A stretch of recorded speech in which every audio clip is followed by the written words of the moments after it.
रामराम मंडळी, स्वागत आहे माझ्या नवीन व्हिडिओमध्ये।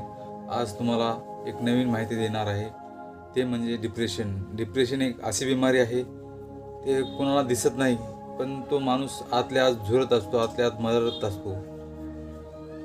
डिप्रेशन नेमकं येण्याचं कारण म्हणजे असं आहे, एखादी गोष्ट त्याला माहीत सुद्धा नसते की ते होईल माझ्या डोळ्यासमोर किंवा माझ्यासोबत असं घडेल।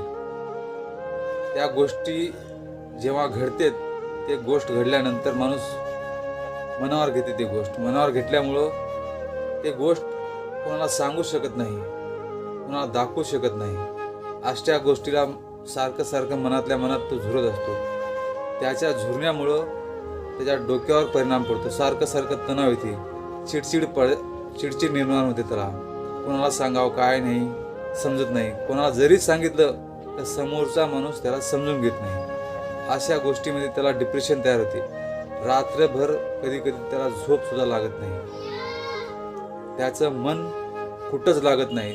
असेल चार चौघांमध्ये बसला तरीही त्याचं मन लागत नाही। डिप्रेशन एक अशी बिमारी आहे, ते कोणालाही दिसत नाही, सारखं आतल्या आत मरून जातो, पण कोणाला दिसत नाही, सांगलं तर समजत नाही। अशा डिप्रेशनमध्ये बरेच जण मोठे मोठे कलाकार, पैसेवाले असे बरेच जण डिप्रेशनमध्ये आत्महत्या करून मेले। काही जणांना डिप्रेशनमधून सहन होत नाही, काही जण डिप्रेशनमधून लवकर निघत नाही, तर काही जण डिप्रेशनमधून लवकर बाहेर निघण्याचा प्रयत्न करतात। डिप्रेशन होईल तेवढं लवकर कमी केलं तर बरं आहे, नाहीतर डिप्रेशनचं माणसावर जास्तीत जास्त परिणाम पडते, मेंदूवर, त्याची मनस्थिती बरोबर नसते।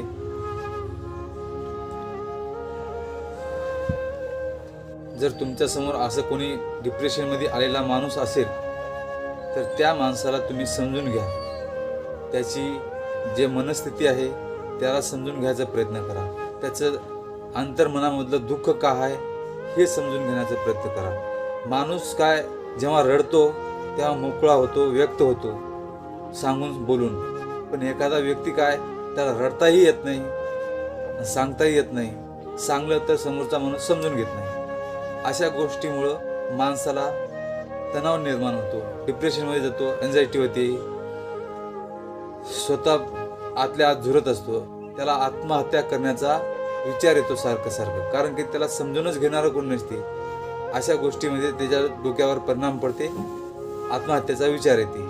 तर तुमच्या समोर जर कोणी आला असेल, तुमच्यासोबत कोणी असेल, तर त्याला समजून घ्या, डिप्रेशनमधून लवकर बाहेर काढण्याचा